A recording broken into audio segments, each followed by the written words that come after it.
রহমান যদি জীবিত থাকে বাপ দেখে ইলেকশনটা বাংলাদেশে ফিরে দেবেন না।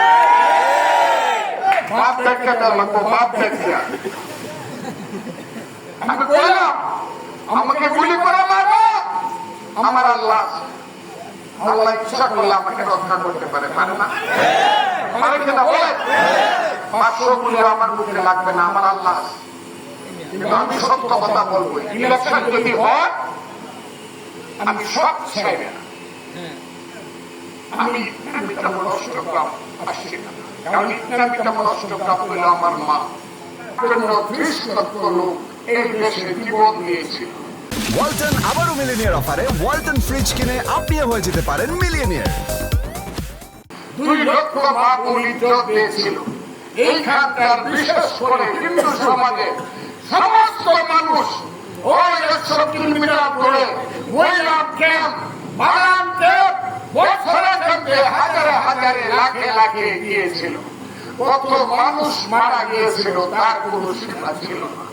সেই যে মুক্তিযুদ্ধ, সেই মুক্তিযুদ্ধের উপর প্রতিষ্ঠিত হয়েছে আমার স্বাধীন বাংলাদেশ। এখন কি রাজাকারদের হাতে আমি স্বাধীন বাংলাদেশের নেতৃত্ব ছেড়ে দেব? কথাটা আপনার বুঝলেন না আপনারা? আমি ভোট চাই না, আমি ভোট চাই না। যারা রাজাকারের হাতে নেতৃত্ব ছাড়তে চায় আমি তাদের ভোট চাই না। কথাটা খুব ক্লিয়ার। আমি ভোট চাই তাদের যারা মুক্তিযুদ্ধকে স্বীকার করে, যারা মুক্তিযুদ্ধের বাংলাদেশকে মানে, যারা এই দেশে মাথা উঁচু করে দাঁড়াতে চায়। মুসলমান একজন সন্তান, সে একটা দিয়ে মাদ্রাসায় যাবে, কবি মাদ্রাসায় যাবে, আলিয়া মাদ্রাসায় যাবে, আরবি লাইনে লেখাপড়া করবে।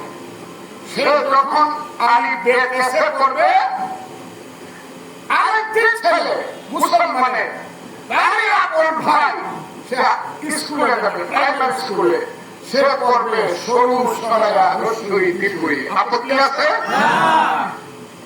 ও যখন করবে আলহামদুলিল্লাহ রাব্বিল আলামিন মাদ্রাসায়, আরেকটি ছেলে সে করবে পাখি সব করে রাতি পোহালো, কাননে কুসুম কলি সকলে ফুটিল, রাখাল গরুর পাল রয়ে যায় মাঠে। আপত্তি আছে? আরবি পড়াও চলবে, বাংলা পড়াও চলবে। মৌলানা সাহেব হবে, বিজ্ঞানী হবে, নাকি হবে না বিজ্ঞানী?